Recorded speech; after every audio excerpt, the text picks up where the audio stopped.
Eco friendly પલ્લી મહોત્સવ 2024 પર્યાવરણની સાથે મેળો। આ વર્ષે પલ્લી મહોત્સવ 2024નો ઉત્સાહ તો છે જ, પણ સાથે પર્યાવરણની કાળજીનો એક નવો સંકલ્પ લઈએ। ચાલો 2024નો પલ્લી મહોત્સવ ઉજવીએ ઇકો ફ્રેન્ડલી રીતે। હું બનું પલ્લી મહોત્સવનો ભાગ, પણ પર્યાવરણનું નુકસાન કર્યા વિના। આ વર્ષે પર્યાવરણ માટે એક અનોખી શરૂઆત કરીએ।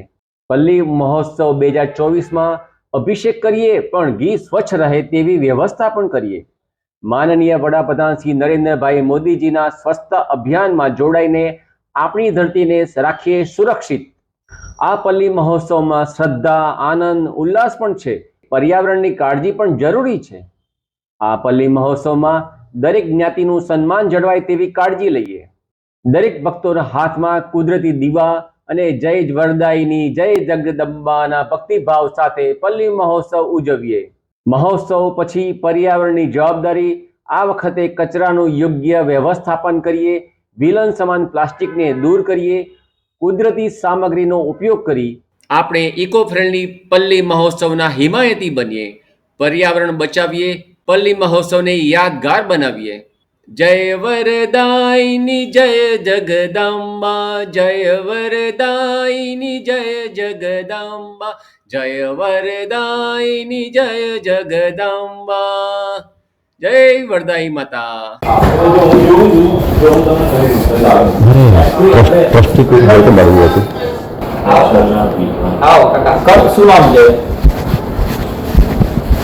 નમસ્તે, સૌ આ વિષય માટે આવ્યો છું મદદ માટે। તમે જાણતા છો રૂપાલપલ્લી ગાંધીનગર પાસે એક ગામ છે, ત્યાં આગળ આપણે ઘી અભિષેક ખૂબ જ થાય છે, પણ પછી કામમાં આવે એવું રહેતું નથી। આપણે પ્રયત્ન કરીએ છીએ કે પલ્લી પરંપરા બદલ્યા વિના શુદ્ધ ઘી બચાવો અભિયાન, અને તો તાબી પ્રોજેક્ટથી કહેવાનો અર્થ કે એક આપણે સત્યનારાયણની કથા કરતા હોય તો તાવડી મૂકતા હોય છે, અને ભગવાનને આપણે એમાં મૂકી દે પંચામૃત બધું કરીએ છીએ। એ પ્રસાદ આપણે એવી જગ્યાએ મૂકી જાય એનો પગ ના આવે। આ ગામમાં અભિષેક થયા પછી બધું જ ઘી રસ્તામાં ફેલાઈ જાય છે, ભક્તો એમાં ચાલે છે। ચાલવાનું એમની ફરજ નથી, એટલે કે એમની ઈચ્છા નથી, પણ ગામમાં એવી વ્યવસ્થા નથી કે જેના લીધે ઘી એક જગ્યાએ ભેગું થઈ જાય અને કોઈના પગ નીચે ના આવે। એટલે હું એવું સમજુ છું કે માતા વરદાયીનું અપમાન કહેવાય કે જે ઘી માતા વરદાયીને ગમતું હોય એની પર બધા ચાલે તો એ ગામવાળા ખોટું કરી રહ્યા છે। બીજું ગૌ માતાનું પણ અપમાન કહેવાય કે જે ઘી બને છે દૂધમાંથી એ ગૌ માતાનું પણ હોઈ શકે। એનું પણ એ તો હરતું ફરતું મંદિર છે ગૌ માતા તો। એના પહેલા જે ગાય કપાઈ છે ને, હા, એનો અભિયાન ચલાવો। એની ઉપર બકરા ઈદને દાડે ગાયો ના કપાય એ ચલાવવાના। તો આપણે એક્યુપ્રેશર કરી અને ઘીને નદીઓ વહેશે। રામ રાજ્યમાં ઘી દૂધની નદીઓ વહેશે, નદીઓ વહેશે। આ નદી કહેવાય સાહેબ? હા, નદી કહેવાય। નદી જેવું સ્વરૂપ તો નદી કેમ રહેવા? શ્રદ્ધાનો વિષય છે, એની પર તમે કોઈ અટેક ના કરો। આમાં શ્રદ્ધા ક્યાં આવી? તમે આ બધું કર્યા વગર જે બીજી બધી હત્યાઓ બહુ થાય છે, બેસતા વર્ષે નાતાલને દિવસે રાત્રે કેટલા રૂપિયાનું દારૂ પણ ખોડીને પોલ્યુશન ફેલાવવામાં આવે છે। અચ્છા, એ બધું બંધ કરાવવાનો એમ નહીં, જે આપણે મહાદેવને દૂધ ચડાવીએ છીએ એની પાછળ આખું સાયન્સ છે। એમાં ક્યાં કહીએ છીએ આપણે? એ તો આ બધું સાયન્સ છે। એ તો રસ્તા વચ્ચે નથી આવતું ને દૂધ। તમે એક ઘેર એક ગીત નીચે પાડી દેજો, આમ કરીને લઈ લેશો, અને તમે 5 કિલો કેમ ચડાવી દઈએ? નહીં, એ ખબર નહીં કેમ ચડાવે છે। તમને એ ખબર નથી તો તમે હિન્દુ જ નથી। અચ્છા, એવું? તમે હિન્દુ જ નથી, તમારામાં શ્રદ્ધા જ નથી। ને શ્રદ્ધા તમે કેમ દર્શન કરવા આવો છો? ભગવાન છે, કઈ છે? જાગે છે? લાવ બતાવો તો મંદિર બોલાવો તો વાત બસ તારી એ જ કહું છું। ઉધાર જતા રહો, નીકળો બહારથી, નીકળો બહાર, નીકળી જાઓ। એવો ધંધો કરે તો પહેલા હિન્દુ કરીને આવજો મારી જોડે। હો, હું પ્યોર સનાતની છું, કહી દઉં તમને। હા, બસ સનાતન વાતન ના કરજો। એમને સનાતન પ્રચાર કરવા મંદિરમાં આવવાનો નીકળો બહાર, સનાતનનું મંદિર છે। હા, પણ સનાતન ચાલતી વસ્તુ છે। હો, સનાતન વિરોધ ક્યાં કહેવાય? તમારા ધંધો લઈને મંદિરમાં પટ્ટીઓ લઈને ફરશો નહીં। સનાતન વિરોધ મેં શું કર્યું? સનાતનનો વિરોધ કર્યો, શ્રદ્ધા પર ઠેસ પહોંચાડો છો તમે। શું શ્રદ્ધાને શું ઠેસ પહોંચાડી? નહીં ચલાવવાનું એટલે તમે શું કરવાનું? મારું ગીત છે, મારા પૈસા છે, જે તારું એ કરું। તમે સમજાવો, દિશાનું કાઢી લઉં છું ભાઈ, એટલે મારા ભાઈ સાંભળો, દિશાનું કાઢું છું। સાંભળો ખરા, પણ મારા ભાઈ ને તારી જે પૈસા છે ને, મેં શું લખું છું? પરંપરા બદલ્યા વિના બોલું છું તો શું કરવા? આ શું લખેલું છે મેં? તો તારે ભાઈ એટલે સાંભળો તો કરો, પણ ના, મારે સાંભળવું નથી ને।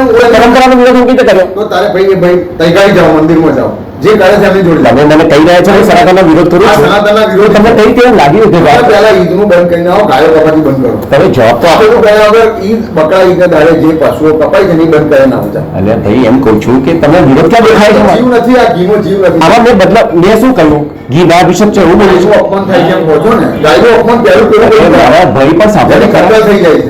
સાંભળો તો ખરા વસ્તુ બોલું છું. યાર મારે સાંભળવું હું તો જઈશ. વધારે કરો. સાંભળતા નથી. જા બધી આગળ થઈ જાય. એટલે પણ વિરોધ ક્યાં કરું છું આવા ઠેકાના આવે જા તો માણસ પૈસાનો પ્રશ્ન નથી કઈ જાણે આપણે જાણે ભાઈ કઈ ઉપાય લાવો તો હું તો જઉં છું જ મારા ભાઈ માતાજીના ભક્તોને કહો. હા કઈ વાંધો તો હું વિરોધ કરતો હોય મને બતાવો તો ખરા હું વિરોધ કરું છું બતાવવું તો પડે ને મારે ટ્રસ્ટીને મળવું હોય તો કેતો મળાશે કોઈ નહીં આ તો મેનેજર સાહેબ છે ને ટ્રસ્ટીને મળવું છે ને મારે તો હા ટ્રસ્ટીને હોય બધા માણસ અલગ અલગ હોય ને અરે લેટર લખીશ પણ આવ્યો શું છે અમદાવાદથી તો વાત તો કરી શકો ને ના હોય. અમે વિરોધ ક્યાં કર્યું મેં આપણે ભાઈ મારા ભાઈ ખાલી એક સામાન્ય નાગરિક તરીકે ના મળી શકાય હા ઘી માતાનો પ્રસાદ છે ઘી થાળીમાં શોભે જમીન ઉપર લોકોના બૂટ ચંપલ નીચે નહીં એને અમે વિરોધ શું કર્યો આપણે કઈ છે અહીં કશું હા અહીં કઈ છે એવું કશું અહીં નથી કહેતો મારા ભાઈ એક મંદિરની સલાહ સૂચન તો લેવા આવી શકે ને ટ્રસ્ટી પાસે કે ભાઈ આ ગામમાં આવું થાય છે તો હું મને એવો રસ્તો બતાવો અમાર નહીં થતું તમારે ત્યાંથી હતું મને ખબર છે મારા ભાઈ તો આપણે જે જગ્યા પર થાય ને તે જગ્યા પર આપણે આપણા ઘરમાં જ નિયમો બનાવી શકીએ આપણે ઘરની બની કરીએ એટલે આપણો નિયમ ના ચાલે આપણા ઘર સુધી ચાલે સવાલ નિયમ ના નિયમો સવાલ મારો ઘરનો નિયમ હોય ને અને કહું કે ભાઈ ના તારે હવાના પરમાં ઉઠીને હું છે ને 2 વાર બ્રશ કરું છું એવું નથી કરવું તો તું ના કરીશ મોઢું ને તારું મોઢું ગંધ હશે બરાબર ને? મારે 2 વાર કરવું છે કે 3 વાર કોઈ મળી સ્થળ ઉપર જઈને જ બધી વસ્તુઓ કરી સ્થળ તો કરતા જ હોઈએ છીએ પણ તમે નહીં માનો હું ક્યાં ક્યાં જઉં જુનાગઢ પણ જઉં છું ને બંતાલી પણ જઉં છું ને સંતોને તો આમાં લેવા પડશે ને મારે કહું કે તમે જે દરેકના મંતવ્ય અલગ હોય. અમારા જે પોતાના ટેન્શન એટલા બધા છે ને કે અમે એ પોતે પકડી નથી ઘરના તો બાજુ કરે ઘર તો અમે ભૂલી જઈએ છીએ અમે લોકોને યાદ નથી કે અમારું ઘર છે એટલા બધા પ્રોબ્લેમ છે કે બધા સોલ્વ કરવાના પ્રોબ્લેમ એટલે કેવું હોય અહીં પેલી શબ્દો solve કરવાના. એટલે અમુક ટાઈમ તો અમને ઘરે યાદ ના આપણે વાઈફ કે આપણી વાઈફનું નામ શું છે કે એ ભૂલી કામમાં એમ એટલે કેવું છે બધી વસ્તુઓ કેવી છે તમે જે કહો છો ને એ બધી વસ્તુ કઈ જૂથ છે તમારી એ જ થઈ ગઈ આ બધી વસ્તુ કરી શકે આ યંગસ્ટર કોઈ નહીં કરી શકે હું યંગસ્ટર નથી ને હવે.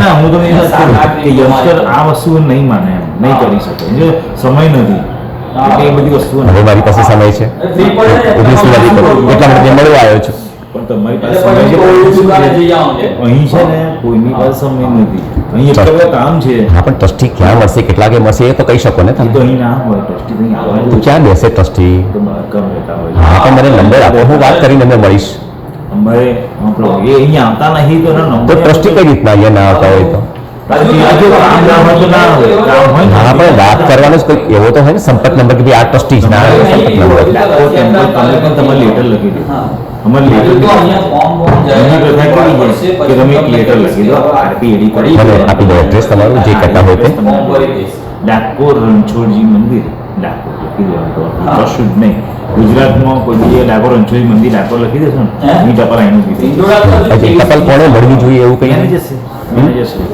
એ તો મને સાહેબ બોલ્યા કે તમે સનાતનનો વિરોધ કરો છો જેને સાંભળ્યું પણ નથી મારી વાતો નથી સાંભળી કે માતાનો પ્રસાદ છે એમ બોલીએ છીએ અને એ તો સાંભળતા નથી ગાય બચાવવાની વાત કરે છે આપણે ગાય મારતા પણ નથી આમાં ક્યાં મારવાની વાત છે? અમારે કાલે જ એક પ્રસંગ ગયો મોટો રથયાત્રાનો હવે એમાંથી પરવાર જ નથી ને હવે બીજું તૈયાર તો અમે તો ખાલી 4-5 ને આમાં ક્યાં તોફાન કરવા આવ્યા છે એકલો આવ્યો છું 4-5 જણને લઈને આવ્યો 10 જણને ટોળું લઈને આવ્યો તો બરાબર હું તો એકલો એકલો વાત કરું છું પણ જે સમય અને કોઈ- હા? ચાલુ સમય તમે મોબાઈલ નંબર મૂકી દેજો એટલે એ કમિટીમાં મૂકાશે ને તમને બોલાવો તમારે એટલું ખાલી કરવું મને નંબર મળે સારું નંબર નથી એ લોકો નંબર કોઈને નથી લેતા. આપતું નથી. કારણ કે કામ હોય નહીં ને એમને ફોન કરે કે જો 10 ને 30 મિનિટથી હજુ ખુલ્યા નથી એવું ત્યારે એમને ફોન કરે એટલે આપણી પ્રજા તો બહુ જોરદાર છે બધી એટલે આ બધા મુસીબતોના લીધે છે ને બરોબર એટલે તમે તમારા મેચે છે ને અને લઈ શ્રાવણ શું અને લેટર લખજો ડાકો ટેમ્પલ રણછોડજી મંદિર ડાકો ઈમેલ એડ્રેસ ઈમેલથી થતું નથી કામ તમારે? ઈમેલ કશું તમે આટલું લેટર લખજો લેટર મળી જાય ને એટલે એ અમારે સીધો મૂકી દેવાનું જતો રહે. બરાબર આ બધું નહીં. ના પણ એમને પેલા એ ના થયા વગર બેંક ડિટેલ કોઈ અર્થ નહીં પડી. પેલા પેલું એ કરવું પડશે. અચ્છા, મંદિર સિવાયના કયા ટાઈપના વિડીયો રેકોર્ડિંગ અલાઉ છે? મંદિરમાં અંદરની અલાઉ નહીં હોય રેકોર્ડિંગ, બરાબર ને? બીજા કયા કમ્પાઉન્ડમાં? પાડી શકો તમારો પોતાનો ફોટો પાડી શકો. ના, એટલે મને વિડીયોગ્રાફી કરવી છે મંદિરની બહારથી, અંદરથી નહીં. બહારથી તો કરી શકો. કરી શકાય છે? હા, બસ એમ. એટલે કે હું મારો ગિમ્બલ ને મારી પાઇપ ને બધું લઈને આવ્યો છું, જેથી હું બહારથી પણ લઈશ, થોડું અંદરથી લઈશ, પણ મંદિરમાં નહીં જવું. બધી જગ્યાએ બોર્ડ મારેલા હોય છે. એ કેવું છે અંદર તમે ડાયરેક્ટ મૂવી ના કરી શકો, અને તમારો ફોટો પર્સનલી પાડી શકો એમ. એ તો કરવું નથી મારે. મારે જો પરમિશન મળતી હોય તો ભજન હું તો યુટ્યુબર છું, હું યુટ્યુબર છું, રાઈટ? તો અમે યુટ્યુબ વાળા બધા કરતા હોય છે રેકોર્ડિંગ, પણ તમારે ત્યાં મને પરમિશન આપશો, સ્પેશિયલ પરમિશન, તો અમે કરશું. સ્પેશિયલ પરમિશન તો અમારો ફોટો નથી જોઈતો, અમારે તો લોકોને દર્શન કરાવવાના હોય છે. અમારું હેતુ આપણી પોતાની વેબસાઇટ ચાલે છે, દર્શન તો સુંદર. એ તો બરાબર છે, પણ આજે અમે બે શબ્દો બોલતા હોઈએ મંદિર વિશે, બરાબર છે? તમારે ત્યાં લાઈવ દર્શન બધું ચાલે છે, પણ એ તો એમાંથી દર્શન કરશે, પણ અમે કંઈક ઇતિહાસમાં બોલતા હોઈએ સાથે સાથે, અને આપણે નીકળ્યા હોય ત્યાંનું રેકોર્ડિંગ કર્યું હોય, વિષય અમારો પાછો જે વિષય માટે આવ્યો છે એ થોડું બોલું બે શબ્દો અંદર, એમ કરીને અમારા શ્રદ્ધાળુ સુધી અમારો મેસેજ પહોંચે છે, અને અમે સોશિયલ મીડિયાથી કામ કરતા હોઈએ છીએ.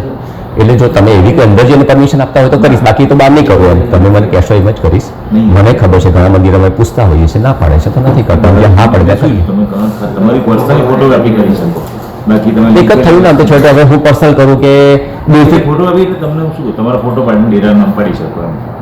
પછી અંદર તમે બોલવાનું ચાલુ કરીને બધું. ના, એટલું બધું મને નથી કરવું ભાઈ, અને નહીં બોલું છે ને એમને ખાલી કેમેરો લઈશ તો પાછો આવતો, જેમ દર્શન કરવા જેમ લાઈનમાં ઉભો હો ને એમ જતો રહીશ, બરાબર. તો ચાલશે ને એવી રીતે? હું નહીં ઉભો રહું.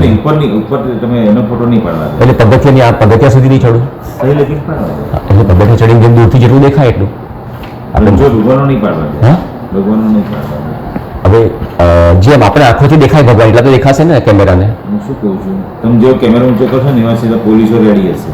કેમેરો ઊંચો એટલે આમાં તો આ પાઇપમાં ભરીને દેખાય એવો જ કરવાનો છે, એવું નહીં કે હું ખાનગીમાં કરવાનો તો માંગુ છું. ખાનગીમાં તો કંઈ કરવા જ નથી માંગતું. ડોક્યુમેન્ટ નહીં વપરાય, કેમેરો નહીં વપરાય તમારો. આ બધું નહીં વપરાય છે. આ તો ખાલી પાઇપ છે લાકડાની.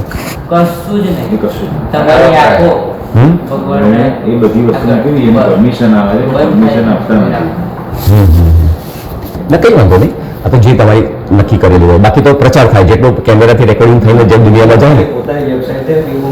ના ના, એ બરાબર છે. ના, તો મેં તમે કહ્યું કે આમ પ્રચાર થાય ખરેખર તો દરેક પોતપોતાના ફેસબુકમાં મૂકતું હોય છે તો પ્રચાર થાય છે. આમ તો ઠીક છે તમારી જે પરંપરા પ્રમાણે.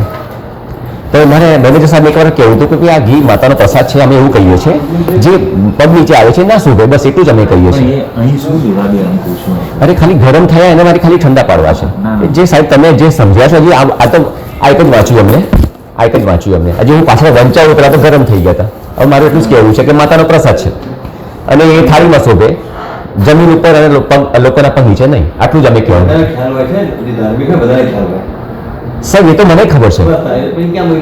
હા, પણ કોશિશ તો કરવી પડે ને.